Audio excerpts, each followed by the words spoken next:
On va enchaîner avec le visiteur du futur, parce qu'on était en train d'en parler. Comme ça, on va en parler tout de suite.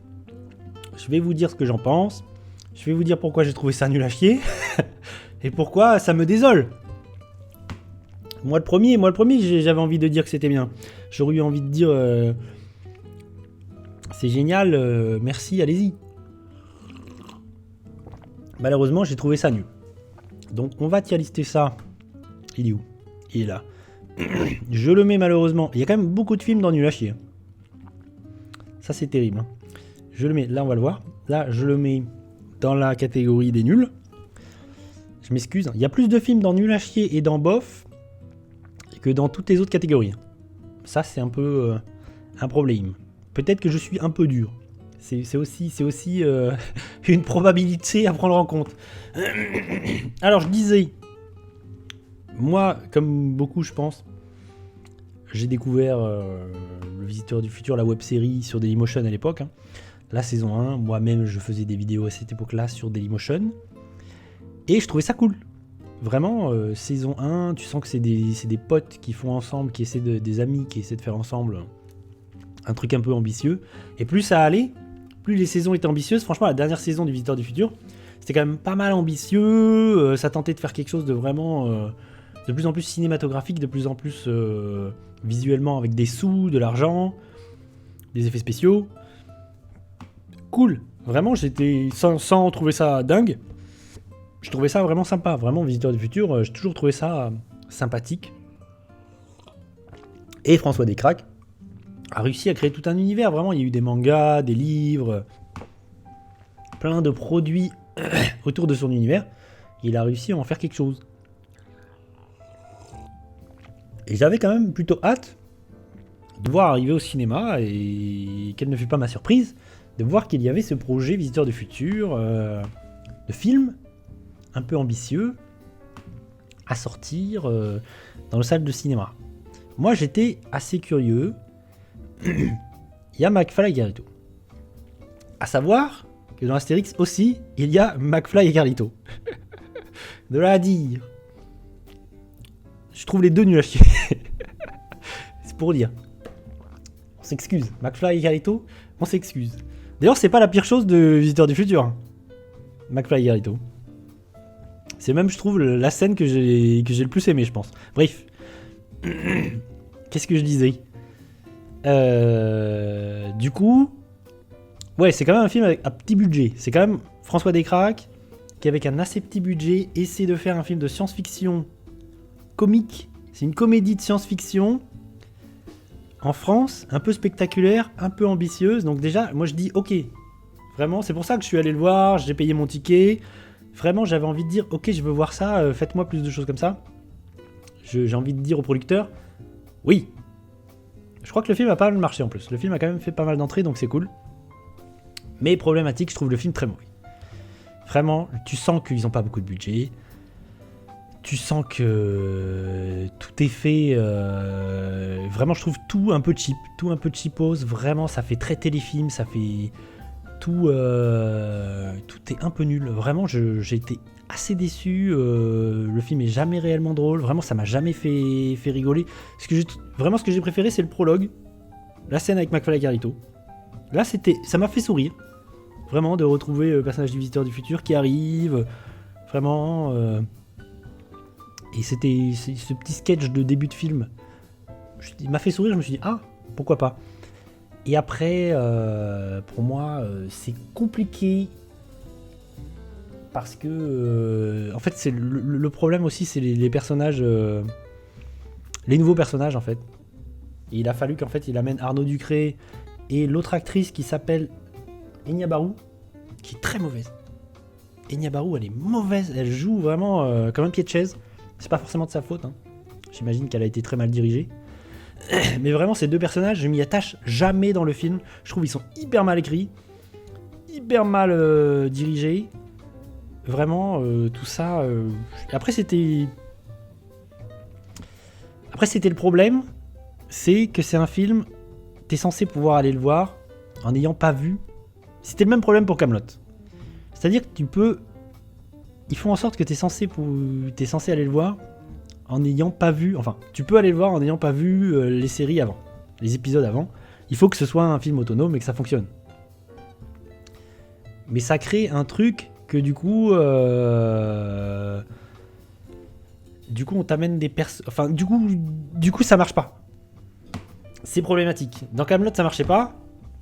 Et là, dans Le Visiteur du Futur, je trouve que ça marche pas non plus. Vraiment, ces personnages d'Arnaud Ducré et de Enya Barou, pour moi, ça fonctionne absolument pas. Ils sont hyper mal écrits. Vraiment, j'ai trouvé ça hyper nul. Je m'excuse. On s'excuse.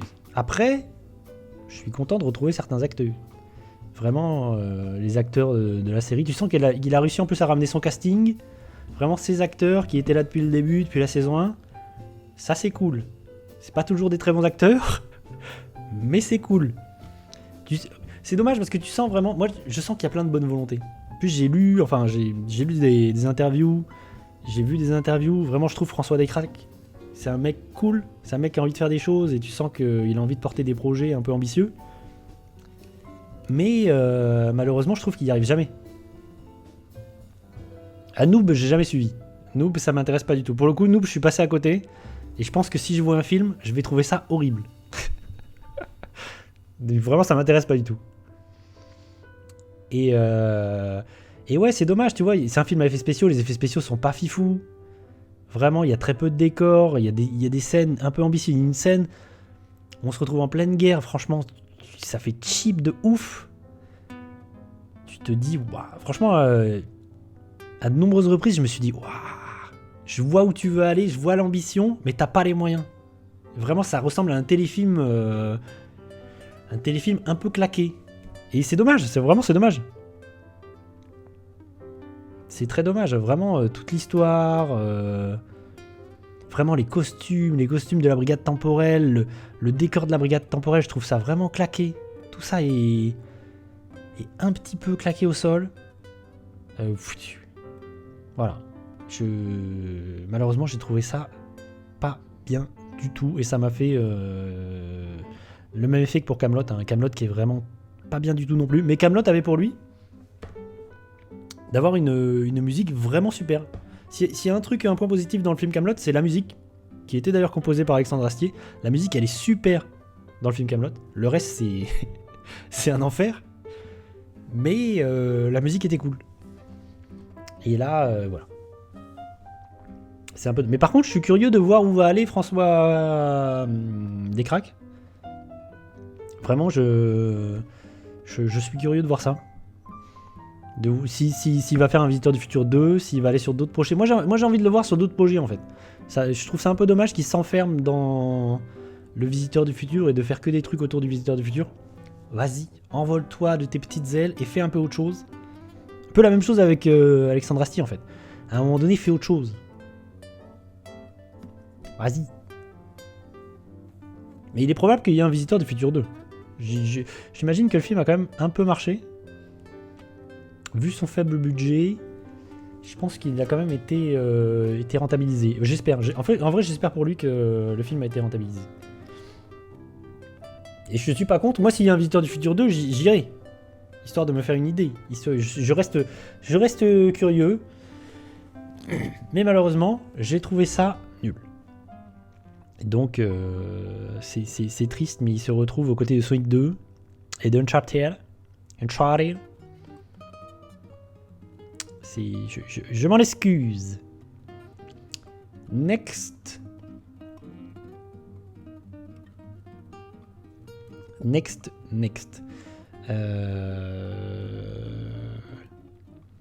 Qu'avons-nous ici même? Ah, mais attendez, non, c'est pas lui. Ah non, attendez, j'ai raté des films, j'ai oublié des films. Ah, le voilà donc, Beast. Alors Beast, ça va être rapide. C'est pas que c'est nul, mais c'est rapide à décrire. Beast, c'est cool. Beast, je le mets dans cool. Là, on a un film efficace. Là, on a un film efficace qui ment pas sur la marchandise, qui est exactement ce qu'il vend. Voilà, si vous avez vu le trailer de Beast, ou l'affiche, vraiment, c'est exactement ce que le film nous vend. C'est-à-dire que qu'est-ce que c'est que Beast?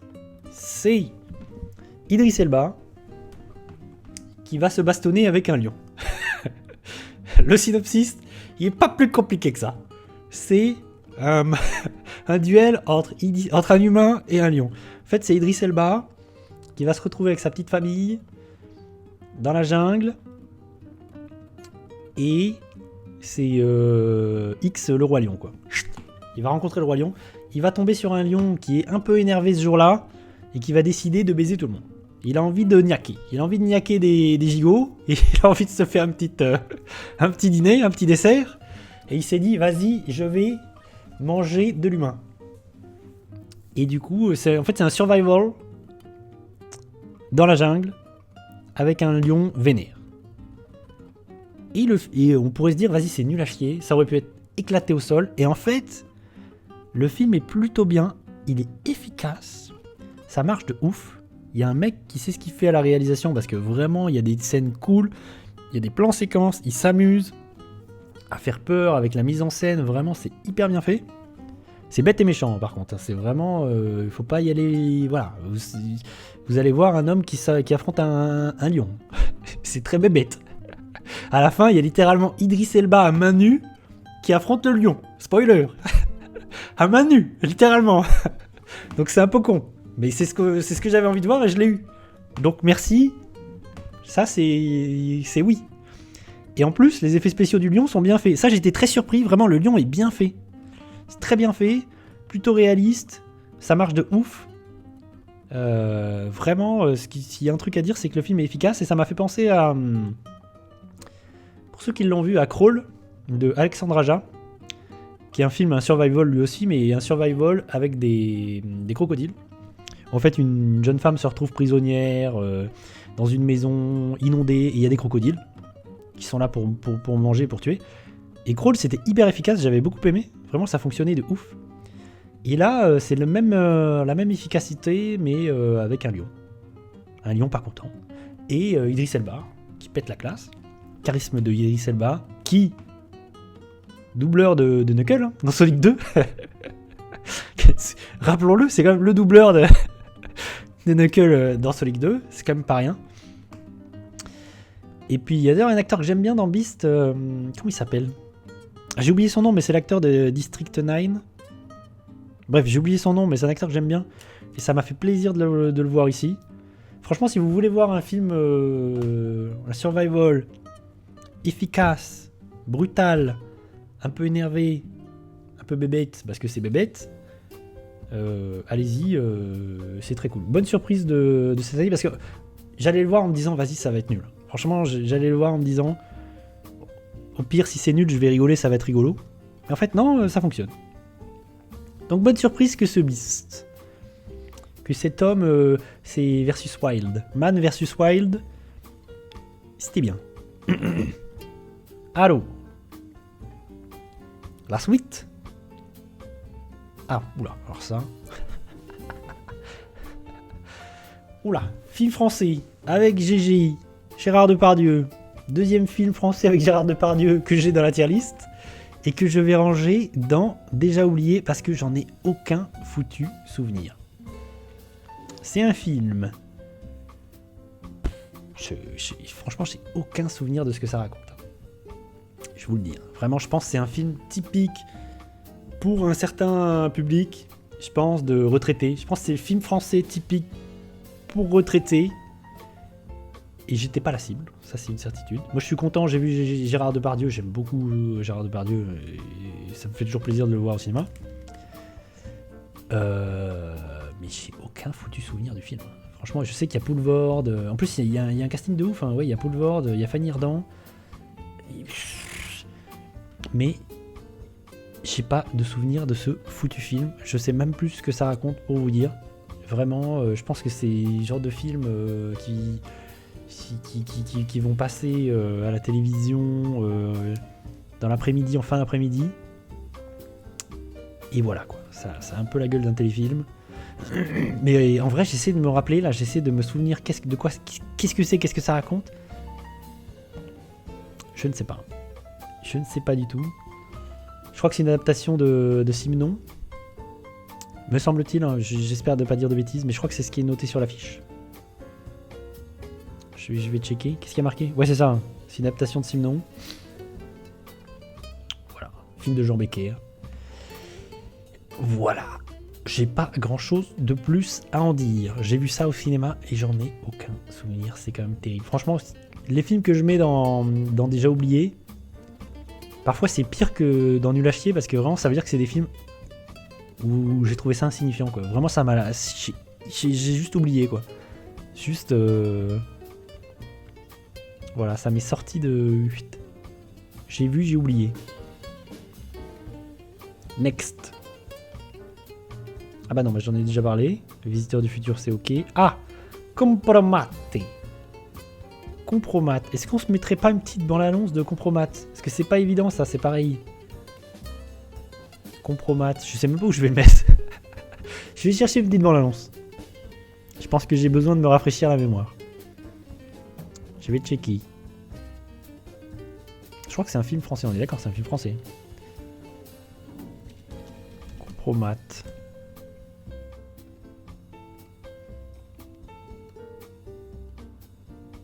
Avec Gilles Lelouch. Non. Pourquoi ça me lance des... Non, non, non, non, non.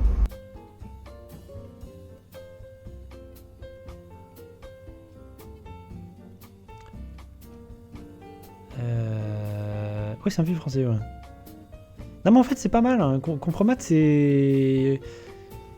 C'est pas mal, c'est pas mal du tout. C'est pas nul, c'est pas nul, c'est pas on a déjà oublié. Mais on a besoin de se mettre une petite bande-annonce. Compromat bande-annonce. Un film avec Gilles Lelouch, qui joue Obélix, dans le dernier Astérix. On va se mettre la bande-annonce. Parce que je pense qu'on a besoin tous de savoir qu'est-ce qu'il en est. Qu'est-ce que c'est? Où est-ce que... Ah là là!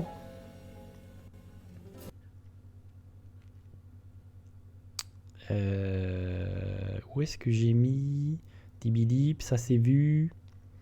Tibilip. Non, c'est pas ça. Ah non! Il n'y a pas le trailer. Il n'y a pas le trailer sur la scène. Ah c'est bon. Film coup de poing de la rentrée. Bonjour Fabienne, comment allez-vous? Bonjour Mathieu, ça va et vous? Bonjour. Bonjour. Ça va? Très bien. Merci. Papa, Oh mon petit jeton, comment ça va? tu restes avec moi aujourd'hui? Non, je peux pas, mon cœur.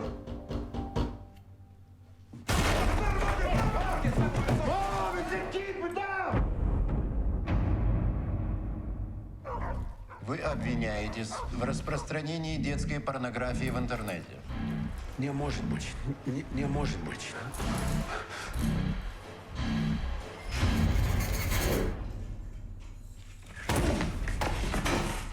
За что тебя посадили? Без понятия. Compromat. Tout le dossier est constitué de faux plus ou moins grossiers. Compromat. Ah, pourquoi contre Mathieu? Qu'est-ce qu'il leur a fait? J'aimerais avoir des nouvelles de ma fille aussi. Je veux voir Alice. C'est tout ce que je demande. Слушай, тебя посадят в тюрьму, тебе дадут 10-15 лет. Ты пропадешь. Le nouveau film de Jérôme Salle. Матье Руссель, преступник, самый разыскиваемый. Quelqu'un sait que vous êtes là? Personne ne doit savoir. Ni les Russes, ni la presse, personne. Ему кто-то помог. Je te présente Svetlana. Я не знаю. Je ne vais pas mettre en péril nos relations avec la Russie pour vos beaux yeux. Hors de question d'approuver une opération clandestine pour vous faire quitter le territoire. Он пытается пересечь эстонскую границу.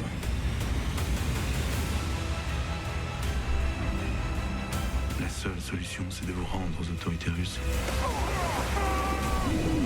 Voilà, bon, l'annonce, elle nous vend, c'est Jason Bourne.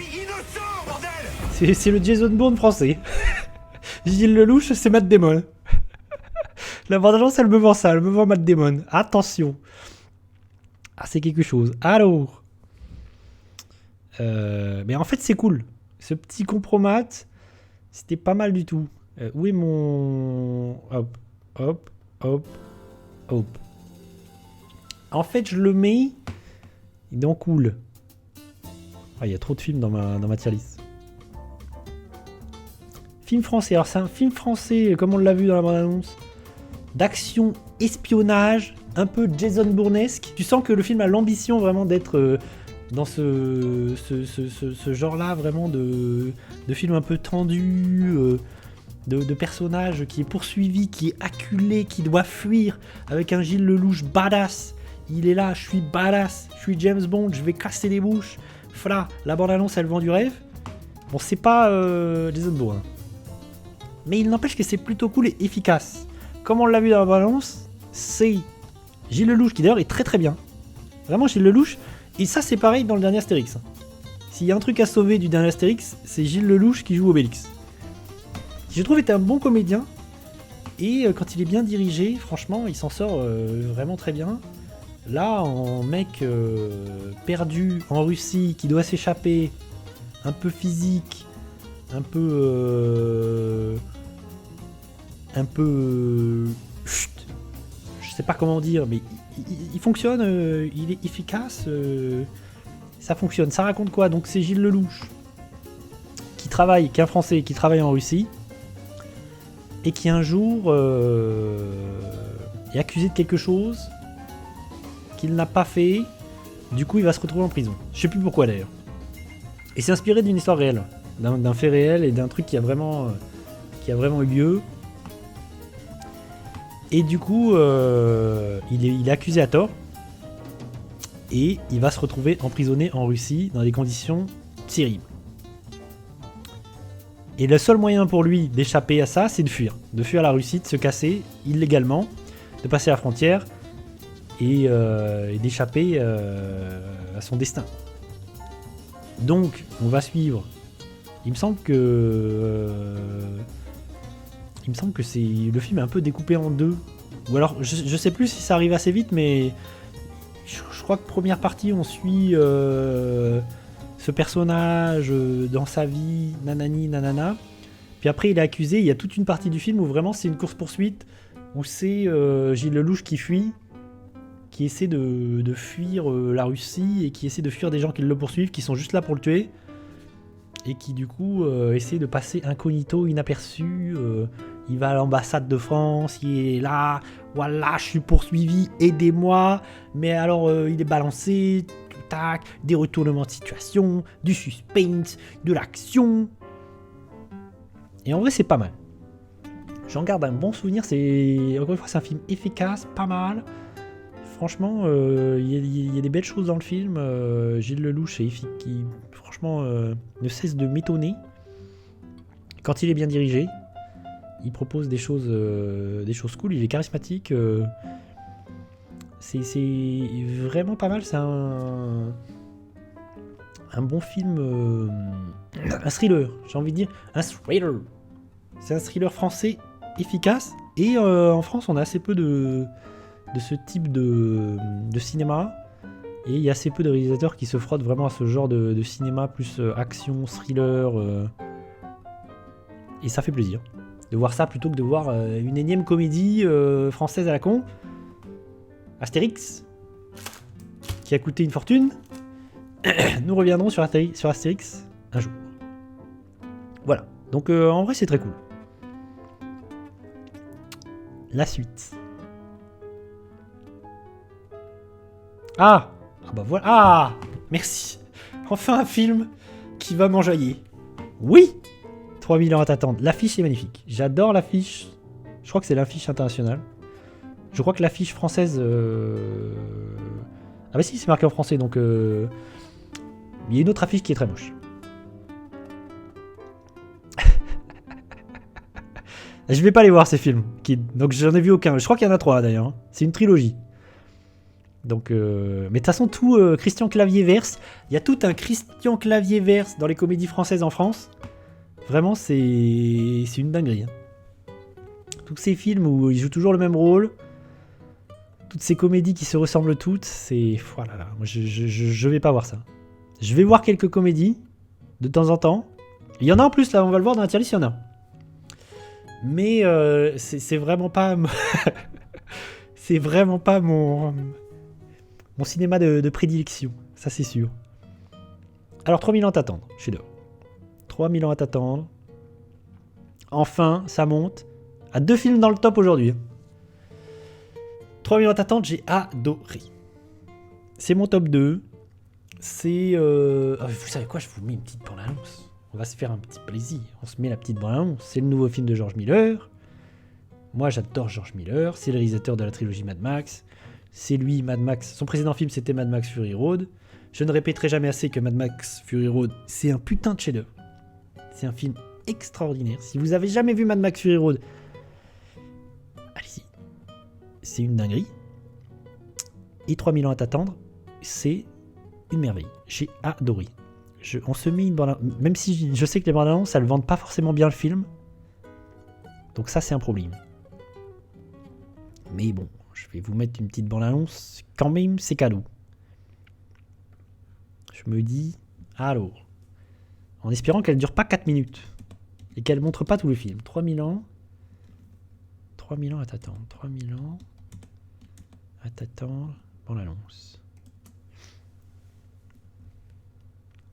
Comment ça?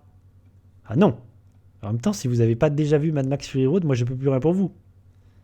Ah, bah attends, il y a une bande annonce très courte. Donc on va mettre la bande annonce très courte.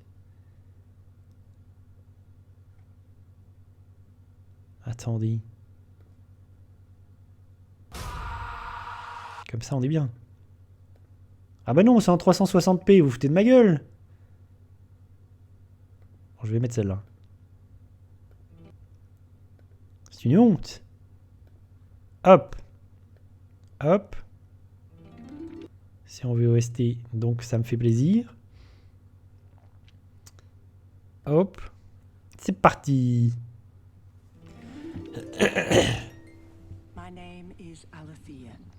I have no children, no parents. I am a solitary creature by nature. But in the Grand Bazaar of Istanbul, I chose a memento. My story is true. I like it. Whatever it is, I'm sure it has an interesting story. So, what will you wish for? What is your heart's desire? What does one do with 3 wishes? You'll see.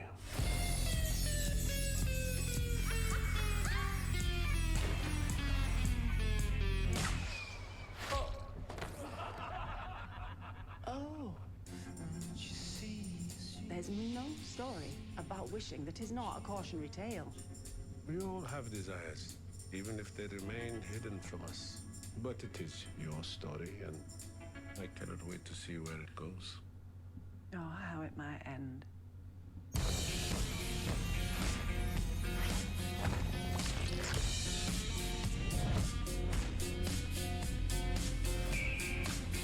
I'm beginning to wish we'd never met. Don't say that! Make a wish! Save yourself! I have a wish. 3000 ans à t'attendre. Un film qui est pas forcément évident à vendre parce que c'est un film compliqué à expliquer les tenants et les aboutissants. Ce qui fait que le film a malheureusement floppé. Il a fait très peu d'entrées, en France notamment. Il est passé un peu inaperçu. Les gens ont pas bien compris quel était le projet. Et c'est dommage, c'est pour ça que je touille un peu et que je dis que c'est une merveille et qu'il faut voir 3000 ans à t'attendre. Déjà, rien que le titre, je trouve le titre est fantastique. Rien que le titre vend du rêve, du mystère, de la magie. Tu te dis, waouh, il a attendu 3000 ans, l'amour. Qu'est-ce que c'est que cette histoire? C'est une histoire d'amour impossible. Qu'est-ce que c'est l'histoire du film? En gros, c'est une histoire d'amour impossible. En définitive, on peut résumer le film à ça. Et j'en ai parlé, j'ai fait une vidéo du calendrier de l'Avent sur 3000 ans à t'attendre. Et c'est un film qui parle des récits. C'est beaucoup ça. Qui parle de la fiction, des histoires, sur l'importance du récit, de l'histoire, que tous On a besoin de ça.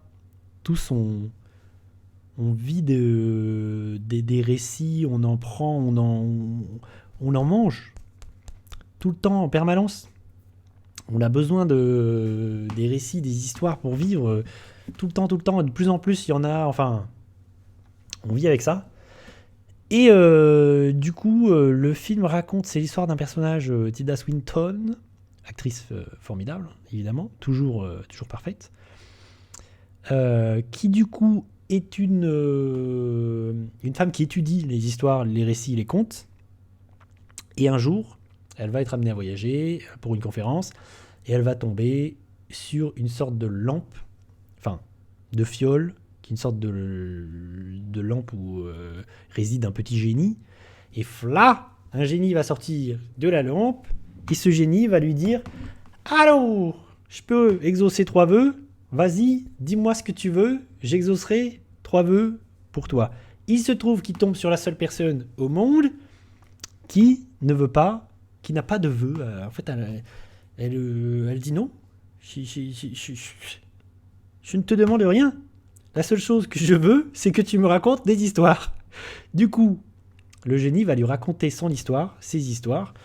Et vu que c'est un génie, eh ben, il a des histoires dingues à raconter. Comment il est atterri dans cette lampe. Tout le temps parcouru parce qu'il s'est retrouvé piégé dans cette lampe. C'est pendant des centaines d'années, des milliers d'années. Des gens qui sont tombés sur cette lampe, à qui il a exaucé des vœux. Et voilà, en fait, la lampe passe de main en main. Donc le génie va raconter des histoires. Et le film, c'est l'histoire de cette femme et de ce génie. Et c'est aussi les histoires que le génie va raconter. Donc il y a des moments, le film passe de cette romance, de cette histoire d'amour, à des moments épiques, enfin des moments fantastiques. Il y a du fantastique. Enfin, il y a plein de choses dans le film, c'est dingue, c'est fifou. C'est formidablement bien mis en scène parce que c'est George Miller. C'est quelqu'un qui sait raconter des histoires, qui sait le faire avec les outils du cinéma, la mise en scène, la narration. Franchement, c'est incroyable. Et c'est un film qui, en définitive, au final, même s'il y a plein de choses dans le film, raconte une histoire d'amour, quelque chose de très simple, qui est dans le titre, 3000 ans à t'attendre, et qui est du coup une histoire d'amour impossible. Et la fin, je trouvais bouleversante. Moi, ça m'a quand même beaucoup ému. Je trouvais ça très beau. J'ai adoré le film et je suis assez désappointé que le film n'ait pas trouvé son public, même si je comprends parce que le film n'est pas forcément évident. En fait, il est difficile à appréhender au vu des affiches et des trailers. C'est compliqué. La seule façon de marketer le film, c'était de dire c'est le nouveau film de George Miller qui a réalisé Mad Max. Bim. Mais le problème, c'est que c'est très différent de... Voilà, c'est très différent de Mad Max. Donc, c'est un film un peu étonnant. Moi, c'est vraiment une des pépites de l'année dernière, de 2022. Il est dans mon top hyper largement. Il est dans mon top 3. C'est vraiment, avec Nope, c'est l'un des 3 meilleurs films. C'est l'un des 3 films que j'ai préférés l'année dernière. Et c'est... voilà, je ne peux que recommander 3000 ans à t'attendre. Et j'ai hyper hâte du prochain film de George Miller qui est Furiosa. Une préquelle à Mad Max Fury Road sur le personnage de Furiosa. Avec une autre actrice d'ailleurs. Et j'ai très hâte de voir ça. J'ai envie de voir ça. George, fais-moi rêver. Allez-y. Merci. Donc là, on commence à mettre des films dans mon top. Ça y est, on commence à... Parce que finalement, dans mon top et dans mon génial, il y a assez peu de films. On est sur 7 films, alors que dans Nul à chier, il y en a 18 000. Ce qui est un peu dommage. C'est une tristesse. On se rend compte que je vois quand même beaucoup plus de films nuls que de films bien. C'est problématique. C'est terrible. Quel est le... Ah, j'avais oublié. Quelle idée. J'avais oublié. Don't worry, darling. Alors. Don't worry, darling. Que dire? Est-ce que je mettrais pas une petite bande-annonce de Don't worry, darling? Si, je vais faire ça. Mais avant, je vais dire que c'est... Nouveau film de Olivia Wilde, qui est une actrice qui est devenue réalisatrice. Son précédent film était d'ailleurs très cool. Et en fait, le film a beaucoup fait parler de lui. Pas pour le film en lui-même, mais pour toutes les frasques qui ont eu lieu en dehors du film, parce qu'il y a Harry Styles dans le film. Et il y a eu des histoires. Du coup, l'actrice, enfin la réalisatrice, aurait eu des relations avec Harry Styles alors qu'elle est mariée, machin. Ça a beaucoup fait jaser. Tout ça a beaucoup fait parler du film, mais pour des mauvaises raisons. Enfin, il y a eu plein d'histoires de people autour de ça. Je ne sais pas quels sont les tenants et les aboutissants. Qu'est-ce qui est vrai, qu'est-ce qui est faux. Bref, peu importe au final. Mais il n'empêche que le film, on a beaucoup entendu parler du film à cause de ça, mais pas pour le film, et pas pour les qualités du film. Est-ce que c'est bien, est-ce que c'est pas bien? Moi, j'ai trouvé ça plutôt bien. Spoiler. Et on va mettre une petite bande-annonce, parce que je pense que c'est pas mal si je peux mettre une petite bande-annonce, si ça peut donner envie. Je vais checker. Don't Worry. Donc, Don't Worry Darling. Bon, l'annonce. Trailer officiel. Me dites pas, ah, ça dure 3 minutes. Mais mettez-moi des trailers un peu efficaces, un peu courts, pitié. Pourquoi faut-il qu'il faut mettre tout le film? Ça, c'est dingue. Hein. Moi, j'en peux plus des trailers qui durent 4 minutes. Et on voit tout le film. Je le dis à chaque fois. Mais il n'y a pas un teaser. Je vais chercher un teaser. C'est fou ça. Mettez-moi quelque chose d'un peu efficace. Teaser. Ah, c'est si long pour rien. Bon, je vais mettre ça. Ah. Tac. Tac.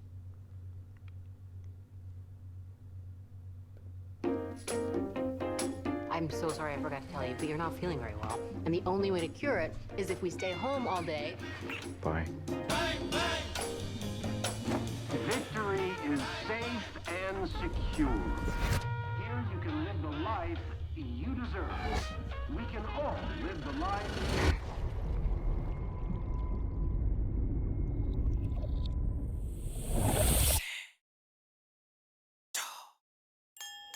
Frank has built something truly special. What he's created out here, it's a different way. A better way. I live next door. You wouldn't believe the things I've heard. Jack and Alice only have time for each other. What is the enemy of progress? Chaos. Yeah. Nasty word. Chaos. The one thing they ask of us is to stay here, where it's safe. I was here when you got here? Yeah. You sleep in the bedroom.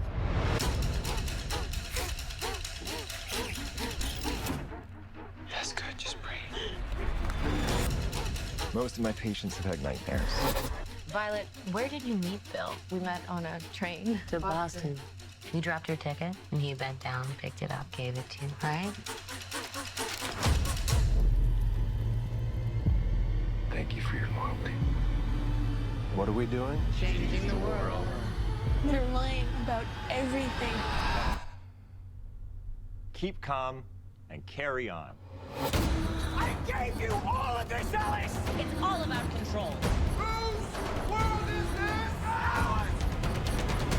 I know exactly who you are. You don't get to take that from me! Alice, go!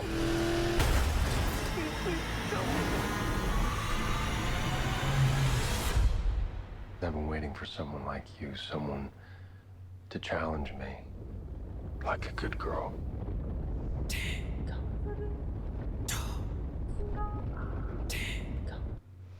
Le thriller est efficace. La bande-annonce est efficace et donne plutôt envie. Alors j'ai plutôt kiffé. J'ai plutôt kiffé Don't Worry Darling. Je trouve que c'est un thriller. Un film, on l'a vu dans la bande-annonce, c'est un film à suspense, un film où on se pose des questions. Qu'est-ce qui est vrai? Qu'est-ce qui est faux? Qu'est-ce qui se passe dans cet univers? Je veux les réponses. C'est un film à twist, mais en disant ça, c'est déjà trop en dire. Et j'ai trouvé ça pas mal du tout. Je pense que je le mets dans la catégorie cool, parce que vraiment, je me suis pas ennuyé, j'ai plutôt kiffé. Comme on l'a vu, on suit une jeune femme jouée par Florence Pugh, que moi j'adore, elle est géniale. Actrice géniale. Moi, depuis Midsommar, je la trouve incroyable. Elle est fantastique. Même quand elle est chez Marvel, parce que maintenant elle fait partie des personnages Marvel. Elle est fantastique. Et il y a Harry Styles dans le film, Olivia Wilde, qui joue aussi un rôle. Du coup, on suit ce personnage qui est dans une communauté un peu trop parfaite, en fait, où tout est un peu trop beau, tout est un peu trop lisse. Les gens... et du coup, elle se pose des questions. Elle commence à se poser des questions. Tout est un peu étrange. Une communauté au milieu du désert, où genre les femmes restent à la maison pour s'occuper du logis, et les maris travaillent dans une usine, on ne sait pas trop pourquoi, c'est quoi leur travail, qu'est-ce qui se passe. Du coup, plein de questions se posent. Et le personnage principal, du coup, se pose ces questions et il cherche à comprendre. Et découvre que c'est pas si idyllique que ça en a l'air. Et que peut-être des choses se trament derrière tout ce côté parfait, la perfection. La perfection cache quelque chose, les ténèbres. Et ce côté thriller, suspense fonctionne. Les acteurs sont super. Harry Styles, je trouve, il est très bien aussi. Dans ce rôle, il est très très bien. Et vraiment, j'ai plutôt kiffé. Il y a plein de belles choses, il y a plein d'idées visuelles, de choses visuellement intéressantes. On l'a vu d'ailleurs, l'abondance, elle en montre peut-être un peu trop. De moments où en fait l'univers autour d'elle bizarre, il se passe des trucs chelous. Du coup, visuellement, il y a des scènes où il se passe des trucs chelous. Il y a un mur qui se rapproche d'elle, qui donne des choses étranges. Mais vraiment, il y a plein d'idées intéressantes, je trouve. Si je peux donner un point négatif, un bémol, je trouve la fin un peu... tu vois venir, tu vois très vite où ça va, tu vois assez rapidement venir la fin, et du coup la fin tombe un peu à plat, je trouve. Je me suis dit, ça va vers là, je vais pas spoiler, je vais pas dire où ça va, je vais pas dire quelles sont les révélations, mais la fin, je trouve ça un peu faible, c'est un peu dommage. C'est un peu dommage, mais mine de rien, j'ai pas boudé mon plaisir, j'ai plutôt kiffé. D'ailleurs, l'affiche est très, très bien, je trouve. J'aime bien cette affiche. Voilà. Film que j'ai plutôt apprécié. Est-ce que je l'ai mis dans la tier list ? Est-ce qu'on discute, Où est-ce que j'ai mis la page ? Ah non, je ne l'ai pas tier listé. Du coup, je le mets dans cool. Je crois que j'ai beaucoup de films dans cool. Je pense que c'est ma catégorie fourre-tout. Ah, j'ai mis tout et n'importe quoi. Ah oui, il y a Batman. Il y a One Piece. Il y a un peu tout et n'importe quoi dans cette catégorie. C'est terrible. Voilà pour Don't Worry Darling. Si vous aimez les thrillers, les films à suspense, les films où à la fin, petit retournement de situation, on se pose des questions, des mystères, du pourquoi, du comment, allez-y. Ça va vous plaire, c'est efficace et ça fonctionne admirablement bien. Fin de cette partie.